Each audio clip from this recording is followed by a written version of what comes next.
তরফ থেকে সাংবাদিক বন্ধুদের স্বাগত জানাচ্ছি। আমরা একটু আগে সন্ধ্যা 6টায় ত্রিপুরার মাননীয় মুখ্যমন্ত্রীর কাছে ত্রিপুরা বামফ্রন্ট কমিটির তরফ থেকে আমরা একটা মেমোরেন্ডাম দিই, দেখা করি ওনার সাথে, একটা মেমোরেন্ডাম দিই।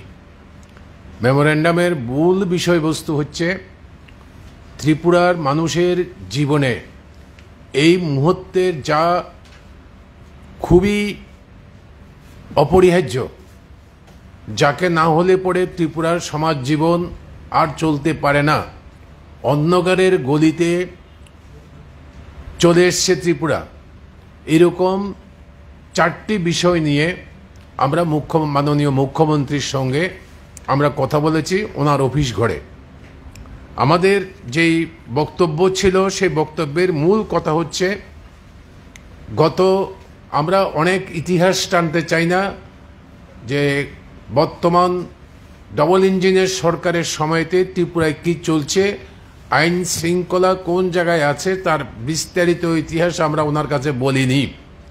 আমরা শুধু সেপ্টেম্বর মাসের কয়েকটি ঘটনার কথা নির্দিষ্টভাবে বলেছি, যেটা মধ্যে প্রধান বিষয় হচ্ছে মহিলাদের সংক্রান্ত যে অভিযোগগুলো, আক্রমণ, মহিলাদের অ্যাট্রোসিটিজ অন উইমেন, এটা ব্যাপকভাবে আমাদের রাজ্যে বেড়ে গেছে এবং যা আমাদের সমাজ জীবনকে দারুণভাবে কুলসিত করছে। মা বোনরা ইজ্জত নিয়ে বাঁচতে পারছেন না, স্কুলে মেয়েরা যেতে পারছেন না, মা বোনরা রাস্তাঘাটে বেরোতে পারছেন না, এরকম একটা অবস্থা তৈরি হয়েছে। এখানে আমরা ওনার কাছে কয়েকটা উদাহরণ হিসাবে কয়েকটা ঘটনার কথা শুধু উল্লেখ করেছি, যা এই মাসের মধ্যে ঘটেছে। তার বিস্তারিত আমি বলছি না, আপনারা আমাদের মেমোরেন্ডাম পেয়েছেন, সেই মেমোরেন্ডামের মধ্যে আছে। মহিলাদের উপরে অপরাধ সংক্রান্ত বিষয় ত্রিপুরায় যেভাবে বেড়েছে, তা ত্রিপুরার মানুষের পক্ষে লজ্জাজনক অবস্থায় তৈরি করেছে। আমাদের মুখ দেখানোর কোনো উপায় নেই, আমাদের সমাজ জীবন দারুণভাবে কুলসিত হয়েছে। দ্বিতীয়ত, এখানে যা হচ্ছে এখন নতুন করে আইন শৃঙ্খলার অবনতি নয়, নতুন করে যা হচ্ছে মব লিঞ্চিং, সংঘবদ্ধভাবে মানুষকে আক্রমণ করা, পিটিয়ে খুন করা, এটা চলছে। এরকম এই মাসের কয়েকটি ঘটনাবলী ওনার নজরে এনেছি আমরা। সেই ঘটনাগুলোর কথাও আমি আপনাদের কাছে বলছি না, আমাদের মেমোরেন্ডামের মধ্যে বলা আছে। এই যে ঘটনাগুলো ঘটছে, এটা একটা সভ্য সমাজে এটা শোভা পায় না, এটা একটা বর্বরতার শামিল। মহিলাদের উপরে আক্রমণ, সংঘবদ্ধ হয়ে কোনো একটা ব্যক্তিকে খুন করা, এই আক্রমণ হচ্ছে বর্বরতার শামিল। এই বর্বরতার দিকে ত্রিপুরা দ্রুত ধাবিত হচ্ছে। দুর্ভাগ্যের বিষয় হচ্ছে এটা, ত্রিপুরার সরকারের মাননীয় মুখ্যমন্ত্রীও আমাদের এই মেমোরেন্ডামকে বলছেন যে এই ঘটনাগুলো ঘটেছে, কিন্তু পুলিশের তরফ থেকে ভূমিকা কি? পুলিশের একটি অংশ এই ঘটনার নীরব দর্শক। ওরা এই ঘটনাগুলোতে যদি এই ধরনের অপরাধ, যদি এরা কঠোরতম ব্যবস্থা, দৃষ্টান্তমূলক শাস্তির জন্য তারা যদি চার্জশিট সাবমিট না করে বা যথাযথ ব্যবস্থা গ্রহণ না করে, তাহলে এই দুর্বৃত্তদের থামানো যাবে না। এই দুর্বৃত্তপনা উত্তরোত্তর বৃদ্ধি পাবে। ত্রিপুরার সমাজ জীবন, শুধু রাজনৈতিক জীবন না, শুধু রাজনৈতিক নির্বিশেষে আমরা সবাই আক্রান্ত হয়ে পড়ব। কিন্তু দুর্ভাগ্যের বিষয় হচ্ছে পুলিশের একটা অংশ নিষ্ক্রিয় থাকছে, এবং আরও খারাপ হচ্ছে পুলিশের একটি অংশ কোনো না কোনোভাবে এই যারা গ্যাং র্যাপ করছে, এই যারা মব লিঞ্চিংয়ের অংশীদার, তাদের সঙ্গে বসে থানাতে কোলাগুলি করছে, এবং এতেই ওরা প্রশ্রয় পেয়ে যাচ্ছে, এরা রাজনৈতিক আশ্রয় পেয়ে যাচ্ছে। এর অধিকাংশ ঘটনাগুলোর মধ্যে আসামিদের সঙ্গে শাসক পার্টির পরোক্ষ সংযোগ আমরা লক্ষ্য করেছি। এটা আপনারাও আপনাদের খবরের কাগজগুলোতে, সংবাদ মাধ্যমে এটা বারবার প্রকাশিত হয়েছে।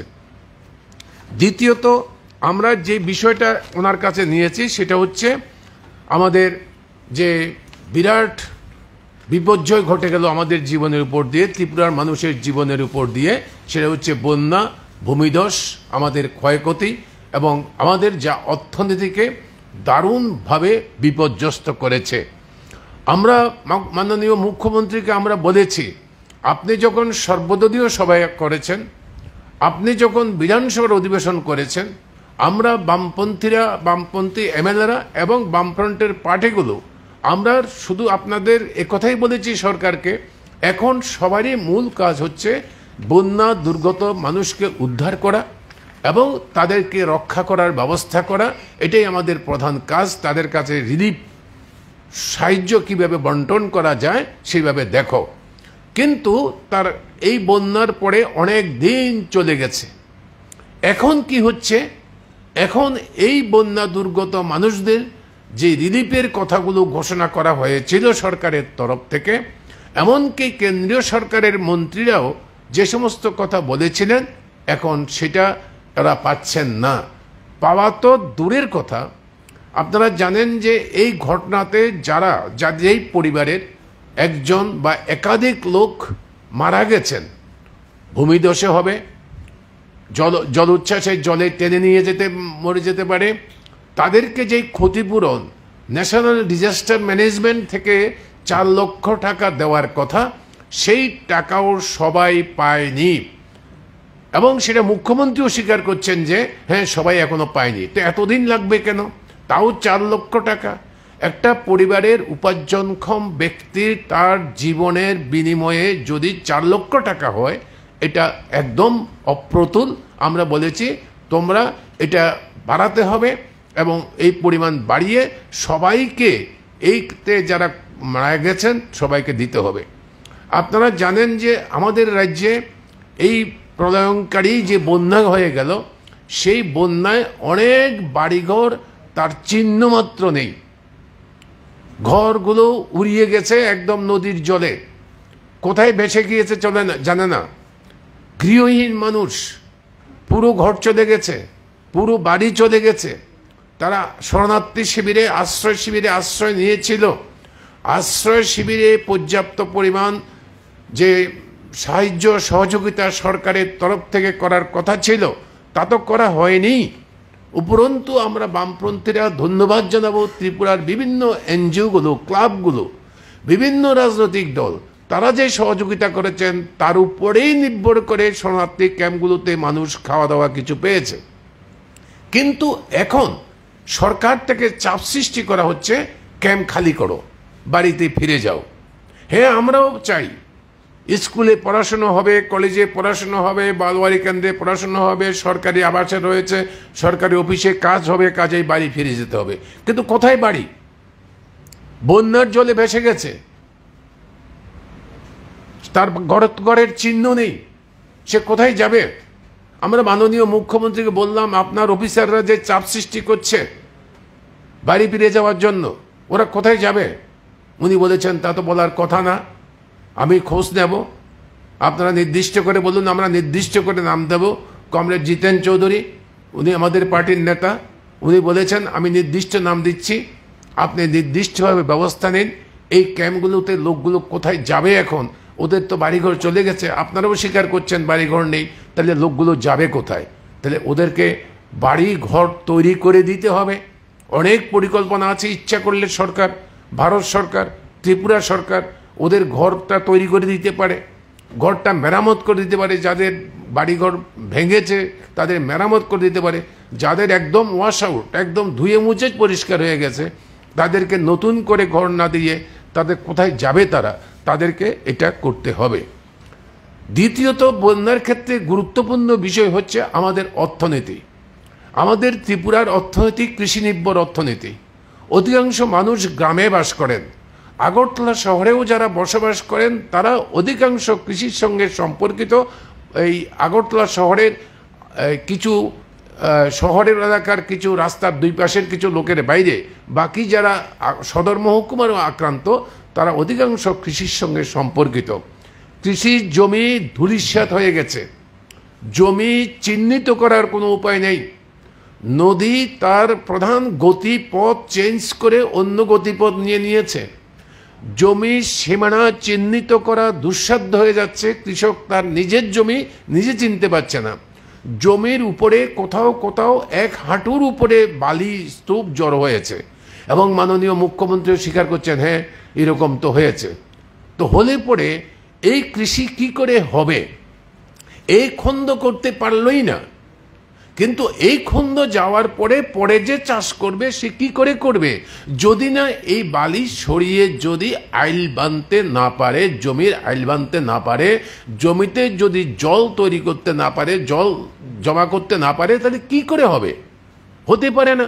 কাজে বালিগুলো সরানোর ব্যবস্থা করুন। জমিতে যদি চাষ করতে হয়, বড় বড় সাংবাদিক সম্মেলন করে প্রতিদিন একটা নোটিফিকেশন দিলে তো চলবে না। তো বালিগুলো সরানোর জন্য আপনি সবচেয়ে ভালো প্রকল্প MGM রেগা প্রকল্প প্রয়োগ করুন। কৃষক নিজে নিজের জমির বালি পরিষ্কার করবে, সে নিজে টাকা পাবে। অন্য যারা জমি নেই তারাও কাজ করতে পারবে। আপনার অভাব অনটন গ্রামের মধ্যে দারুণভাবে বেড়েছে এবং সেটা অনেকটা কমবে। কিন্তু আপনার হাতে টাকা কোথায়? আপনি টাকা দিচ্ছেন না কেন? কেন MGM রেগা এই সমস্ত জায়গাতে প্রয়োগ হচ্ছে না? কাজেই এই জমিগুলোর বালি পরিষ্কার করুন। কৃষকদের প্রতি একটা উপহাস। সরকারের নিজের কৃষি দপ্তর নিজে বলছে একখানি জমিতে লক্ষ টাকার উপরে ক্ষতি হয়েছে। সবজির কথা বাদ দিলাম, সবজিতে আরো অনেক বেশি টাকা ক্ষতি হয়েছে। গোটা সবজি চাষ শেষ হয়ে গেছে। কিন্তু ধানের জমি যেগুলো, যা না হলে পরে আগামী দিনে ত্রিপুরার মানুষ শুধু রেশনের উপরে, বাইরের চালের উপরে নির্ভর করতে হবে। ত্রিপুরার জমিতে যদি চাষই করতে না পারে কোথায় যাবে? কাজেই আপনি যদি চাষ করতে হয় বালিগুলো সরানোর ব্যবস্থা করুন এবং নতুন করে চাষ করার জন্য ব্যবস্থা করুন। সরকার বলছে 1000 টাকা দেবে প্রতি কানিতে। এটা উপহাস ছাড়া কি? এটা চূড়ান্ত উপহাস। এটা হতে পারে না।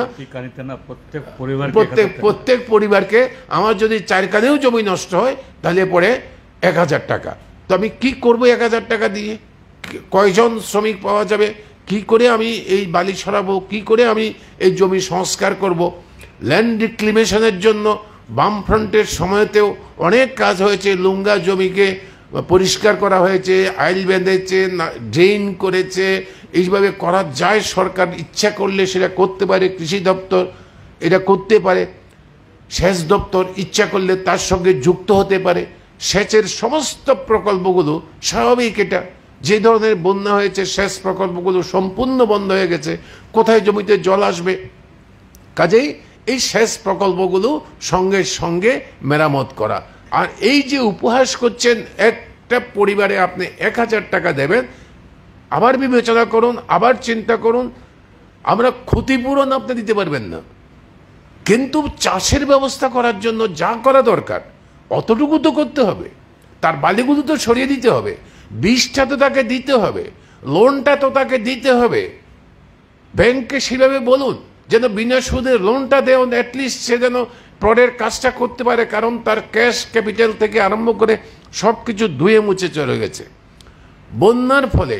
মাছ চাষ, মাছের, এবং আপনারা জানেন যে আমাদের রাজ্যের কৃষকরা শুধু ধানের চাষ করে না বা শুধু রাবার বাগান করে না, একই সঙ্গে বাঁচতে গেলে পরে তাকে একই সঙ্গে মাছের চাষ করতে হয়, তাকে রাবার বাগানও এক কানে করতে হয়, তাকে ফলের বাগানও করতে হয়, তাকে কৃষি দিয়ে তার সবজির চাষও করতে হয়। এটাই হচ্ছে কৃষকের সাধারণ চরিত্র, এটাই করে কৃষকরা। তো আপনি যদি 1000 টাকা দিয়ে যদি দায়িত্ব খালাস করেন তাহলে মাছের কি হবে? কাজে আপনি পুকুরগুলোর এখন জল কমে গেছে, জল সরে গেছে, পুকুরগুলোতে বিনে পয়সায় মাছের বাচ্চা দিন, মাছের খাবার দিন এবং পশু ইত্যাদি গবাদি পশু সহ অন্যান্য পশু পাখি যেটা নষ্ট হয়েছে কৃষকদের যথাযথ সহযোগিতা করুন। ক্ষতিপূরণ দিতে পারবেন না, এই সাধ্য সরকারের নেই। আমরাও চাইনি যে ক্ষতিপূরণ দেন, ক্ষতিপূরণ অনেক বড় কথা, কিন্তু তাকে তো সহযোগিতা করতে হবে। হাল চাষ করতে গেলে তাকে তো গরু লাগবে, গরু কিনতে গেলে পরে হাজার হাজার টাকা, তার তো নিজের ক্যাপিটাল নেই, পুঁজি নেই, তাকে তো ব্যাংক থেকে টাকা আনতে হবে। আপনি সাহায্য করুন, ঋণ ওদের এইগুলো মুকুব করে দিন, ইন্টারেস্টগুলো সুদগুলো মুকুব করে দিন, যাতে করে সে ঋণ আনতে পারে এবং চাষ করতে আরম্ভ করে। আর এটা যদি করা না যায়, ত্রিপুরার যারা কৃষক তারা নয়, শুধু ত্রিপুরার ব্যবসায়ী সমাজ, মধ্যবিত্ত কেউ বাঁচবে না, কারণ এরাই সংখ্যাগরিষ্ঠ। এদের হাতে যদি পয়সা না থাকে, ত্রিপুরার বাজার অচল হয়ে যাবে। আপনি কি ভাবছেন? উনি রাজি আমাদের সঙ্গে একমত হয়েছেন মৌখিকভাবে যে হ্যাঁ, এটা ঠিক যে ত্রিপুরার কৃষি অর্থনীতিকে যদি আমি আবার চালু করতে না পারি, তাহলে পরে এটা চলবে না। এখানে 3 নম্বর বন্যার ব্যাপারে এটা হচ্ছে, এবং উনি নিজে স্বীকার করেছেন কেন্দ্রীয় সরকার থেকে সাহায্য আসছে না। ওনার অফিসার পাঠাচ্ছেন, হোম মিনিস্টারের সঙ্গে কেন্দ্রীয় স্বরাষ্ট্রমন্ত্রী ওনার সঙ্গে কথা বলেছেন, সব বড় বড় কথা হচ্ছে, ওদিকেও বড় বড় কথা। আপনি প্রধানমন্ত্রী নিজে বলছে গুজরাটে যখন বন্যা হলো কোনো টাকার অভাব হবে না। আমি জানি তো, গুজরাট কি ভারতবর্ষের অঙ্গরাজ্য হলে পরে ত্রিপুরা কি ভারতবর্ষের অঙ্গরাজ্য না? ত্রিপুরাবাসী কি ভারতবর্ষের অঙ্গরাজ্য না? একই দলের সরকার, একই ডাবল ইঞ্জিন চলছে, তো কেন এখানে আসবে না? এটা কি বিজেপির বন্ধুরা, সমর্থক যারা যারা ক্ষতিগ্রস্ত, এরা কি জানেন না? এটাকে বুঝতে পারছেন না? এবং এই ধরনের ঘটনাগুলো এখানে ঘটছে। এই যে রিলিফ, ওদেরকে সহযোগিতা বন্টন করা বলেন, এই ক্ষেত্রে আমরা এতদিন চুপ ছিলাম, সরকারকে সমর্থন করে এসেছিলাম, কিন্তু এখন দেখি সরকারের চেহারাটা পরিষ্কার হয়ে যাচ্ছে, নোংরামিটা পরিষ্কার হয়ে যাচ্ছে যে এখানে রাজনীতিকরণ করা হচ্ছে। সরকারি কর্মচারীরা না, মণ্ডলের নেতারা তালিকা তৈরি করবেন কে সাহায্য পাবে, কে সাহায্য পাবে না। হতে পারে এটা? গোটা গ্রাম ধুয়ে মুছে পরিষ্কার হয়ে গেছে। একটা বামপন্থী সমর্থক পরিবার বলে তার সাহায্য পাবে না, সে ক্যাম্পে থাকতে পারবে না, বাড়ি ফিরে যেতে হবে, তার গৃহ নির্মাণ হবে না, ঘর তৈরি করার ব্যবস্থা হবে না, তাকে সাহায্য দেওয়া হবে না। আর এটা কি হতে পারে? এই ধরনের দলবাজি, নোংরামি এটা চলছে। আপনি হস্তক্ষেপ করুন, আপনি মুখ্যমন্ত্রী, আপনি সব দলের মানুষে আপনার উপরে বিশ্বাস রাখবে, আপনি হস্তক্ষেপ করুন। আপনি যদি হস্তক্ষেপ না করেন, তাহলে পরে এটা চরম অন্যায়। মানুষের প্রতি এই অন্যায়কে বন্ধ করুন, এই দলবাজি বন্ধ করুন। এখন চলছে এইরকম, এখন এই অবস্থা থেকে হস্তক্ষেপ করুন। আমরা আর একটি ঘটনার, তৃতীয়ত দুটি ঘটনার কথা আমরা উল্লেখ করেছি, আপনাদের খবরের কাগজে, সংবাদ মাধ্যমে বহুল প্রচারিত হয়েছে। গন্ডাছড়া যে দুর্ভাগ্যজনক ঘটনা ঘটে গেল, আরেকটা ঘটনা কৈতরাই বাড়ি, রানীর বাজারে যে দুর্ভাগ্যজনক ঘটনা ঘটে গেল। সাম্প্রদায়িকভাবে ট্রাইবেল বাঙালি, হিন্দু মুসলমান, এরকম অবস্থা তৈরি হয়েছে, এবং সবটা ঘটনা ঘটেছে পুলিশের উপস্থিতিতে। এখন যারা ক্যাম্পে আছে, যাদের বাড়িঘর ধূলিসাৎ করে দিয়েছে, গন্ডাছড়াতে বলেন আর ওইখানে বলেন, রানীর বাজারের ওইখানে বলেন, তারা ক্যাম্পে আছে, তাদেরকেও একই রকমভাবে চাপ সৃষ্টি করা হচ্ছে, বাড়ি ফিরে যাও। ঘরে নেই, তার ঘরটাই পুড়ে দিয়েছে, ঘরটাই ভেঙে দিয়েছে, ওর মালামাল, স্থাবর অস্থাবর সম্পত্তি যা ছিল সব লুট করে নিয়েছে। আপনারা অত্যন্ত কারেক্ট নিউজ দিয়েছিলেন যে প্রথম লুট করেছে, তারপরে আগুন দিয়েছে। তো এই ঘটনা ঘটার পরে তারা বাড়ি কোথায় যাবে? তাদের তো ঘরটা তৈরি করে দিন, ওটা তৈরি করতে সাহায্য করুন, তারপরে আপনি তাদের নিরাপত্তার ব্যবস্থা করুন। এরা নিরাপত্তার অভাবের জন্য তারা বাড়িঘর ছাড়তে বাধ্য হয়েছে। সাম্প্রদায়িক উত্তেজনা হলে পরে যা হয় তাই হয়েছে, এবং সেটাকে প্রশমিত করার জন্য আপনি সেই জায়গায় তাদের আশ্বস্ত করার জন্য ক্যাম্প স্থাপন করুন। সেটা রানীর বাজারের এখানে, গন্ডাছড়ার প্রত্যন্ত এলাকায়, যেখানে এই লোকরা উদ্বাস্তু হয়ে চলে আসতে বাধ্য হয়েছে, সেই জায়গায় যতক্ষণ পর্যন্ত স্থায়ী পুলিশ পিকেট না বসে, ততক্ষণ পর্যন্ত তারা এই জায়গা থেকে উঠতে পারবে না, ওটা সম্ভব নয়। এই চাপ সৃষ্টি করবেন না, এটা বন্ধ করুন। আপনি পুলিশকে বলুন, আপনার কর্তৃপক্ষকে বলুন, এখানে পর্যাপ্ত পরিমাণে নিরাপত্তা বাহিনী যেন মোতায়েন থাকে স্থায়ীভাবে, এবং তাদের যেন ঘর বাড়িগুলো মেরামত করা হয়, তাদেরকে সহযোগিতা করা হয়, ক্ষতিপূরণ আপনি দিতে পারবেন না। এখানে 8টি পরিবার, মুসলিম পরিবারের উপরে যা ঘটেছে, এবং আপনাদের খবরের কাগজে বেরিয়ে এসছে একজন মাননীয় মন্ত্রী, উনি নিকটবর্তী এলাকা থেকে সমস্ত উত্তেজনা সরিয়েছেন। এইভাবে আমাদের ত্রিপুরা অভ্যস্ত ছিল না, কোনো সময়, কোনো দিন হয়নি। এই ত্রিপুরার রাজার আমল ছিল, এই ত্রিপুরায় কংগ্রেসের রাজত্ব ছিল, এই ত্রিপুরায় বামফ্রন্ট ছিল, এই ত্রিপুরায় কংগ্রেস টিউজেসের রাজত্ব ছিল। কিন্তু ট্রাইবেল, বাঙালি, হিন্দু, মুসলমান, খ্রিস্টানদের এই সম্পর্ক কোনো দিন ত্রিপুরায় হয়নি, যা খুবই উদ্বেগের বিষয়। বামফ্রন্ট এই ব্যাপারে উদ্বেগ প্রকাশ করছে যে আমাদের পারস্পরিক সম্পর্ক জনগণের মধ্যে উদ্বেগজনক জায়গায় দাঁড় করিয়েছে, এবং ত্রিপুরায় একটা জঙ্গলের রাজত্বে পরিণত হবে। আইনের শাসন নয়, সুশাসন নয়, একটা জঙ্গল হবে, এবং এখানে শ্মশানভূমি হবে যদি না আপনারা, কারণ এই শক্তিগুলো যারা সাম্প্রদায়িক উত্তেজনা সৃষ্টি করে, যারা ট্রাইবেল বাঙালির বিরোধ সৃষ্টি করে, যারা হিন্দু মুসলমানের বিরোধ সৃষ্টি করে, প্রকাশ্যে রাস্তায় তারা খোলা তরোয়াল নিয়ে এখন সামনে প্রকাশ্যে ঘোষণা করছে এই সমস্ত কথাবার্তা। এটা সরকারের অজানাতা নয়, আমাদের অভিযোগ না, এটা মানুষের বাস্তব পক্ষে এই ঘটনাগুলো ঘটছে। একে যদি আপনি হস্তক্ষেপ না করেন, দমন না করেন, তাহলে ত্রিপুরার সাম্প্রদায়িক ঐক্য, ত্রিপুরার জাতিগত ঐক্য, ত্রিপুরা থাকবে না।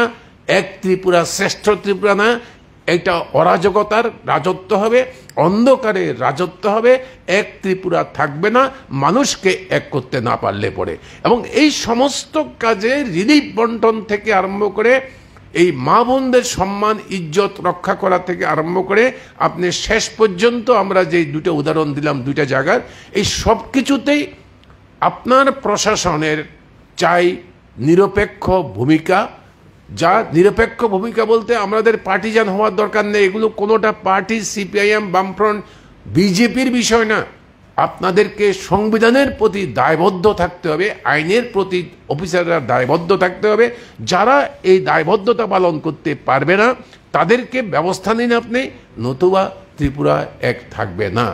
মুখ্যমন্ত্রী, আমরা সবাই বলেছি, আমাদের কথা শুনেছেন, এবং শুনে উনি বলেছেন, উনি কিছু কিছু ক্ষেত্রে উনি বলেছেন যে আমি তো এটা বলেছি, এটা করেছি। আমরা বলেছি, হ্যাঁ আপনি বলেছেন। আমরা শেষবার বললাম, দুর্গাপুজো, শারদোৎসব আমাদের ত্রিপুরার ট্রাইবেল, বাঙালি, খ্রিস্টান, হিন্দু, মুসলমান সবারই উৎসব। এই শারদোৎসবে আপনি খুব, মুখ্যমন্ত্রী ডক্টর মানিক সাহা, আপনি খুব ভালো আবেদন করেছেন, জুলুম করবেন না, জুলুম করবেন না। যে যা চাঁদা দিতে চায়, বন্যা দুর্গত এইরকম অবস্থায় ত্রিপুরাতে কোনো রকমের পূজাটা, মায়ের অর্চনা, বন্দনা করতে হবে, করুন, কোনো জুলুম করবেন না। কিন্তু কে শুনছে আপনার কথা? কেউ পাত্তা দিচ্ছে আপনার? কেউ তো পাত্তা দিচ্ছে না।